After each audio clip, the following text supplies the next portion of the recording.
আপনারা জানেন যে গতকাল গোপালগঞ্জে যেভাবে বর্বরচিতভাবে নিষিদ্ধ আওয়ামী লীগের এবং ছাত্রলীগের যে সন্ত্রাসীরা হামলা চালিয়েছিল, তাতে সেখানে এনসিপির নেতাদের চরম অবস্থা সৃষ্টি করেছিল।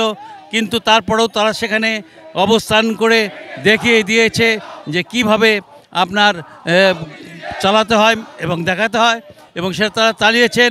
কিন্তু পরবর্তীতে তারা এমন অবস্থা সৃষ্টি করে যে যখন বাধ্য হয়ে আপনার পুলিশ আপনার রাবার বুলেট ছুটতে বাধ্য হয়, কিন্তু রাবার বুলেট ছুঁড়েও তাদেরকে আপনার কোনোভাবেই তাদেরকে ইয়ে করতে পারছিল না।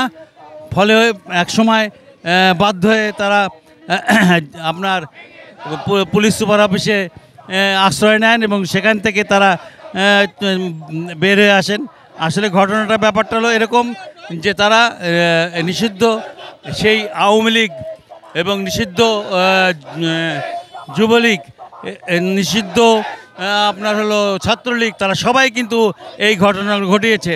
আমরা তাদের সাথে একটু কথা বলবো যে এই বিষয়ে একটু কথা বলতে চাই যে গতকালের যে প্রতিবাদ, সে প্রতিবাদের আজকের ভাষা। আপনারা দেখেছেন যে আমাদের যে সারা বাংলাদেশে দেশ গড়তে যে জুলাই রোড মার্চ ঘোষণা হয়েছিল বা দেশ গড়তে যে জুলাই পদযাত্রা ঘোষণা হয়েছিল, সেই পদযাত্রা যখন গোপালগঞ্জে এসে পৌঁছায় তখন আশঙ্কাজনকভাবে আমরা খেয়াল করেছি যে গোপালগঞ্জে প্রশাসনের নির্বিকার মনোভাবের কারণে, গোপালগঞ্জের প্রশাসনের অদক্ষতা বা অসহযোগিতার কারণে আওয়ামী লীগের সন্ত্রাসীরা এবং নিষিদ্ধ ঘোষিত সংগঠন বাংলাদেশ ছাত্রলীগের সন্ত্রাসীরা আমাদের এক দফার ঘোষক এনসিপির সম্মানিত আহ্বায়ক নাহিদ ইসলাম সহ পুরো টিমের উপরে হামলা করে। এবং আমরা অবাক হয়ে খেয়াল করেছি যে এই টিমকে উদ্ধার করার জন্য সর্বশেষ বাংলাদেশ সেনাবাহিনীর সহায়তা নিতে হয়েছে।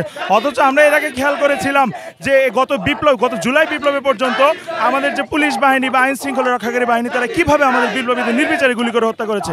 অথচ তাদের এই বুলেট, তাদের এই বন্দুকের নল সন্ত্রাসীদের দিকে কেন জানি না কখনো ঘুরতে পারে না।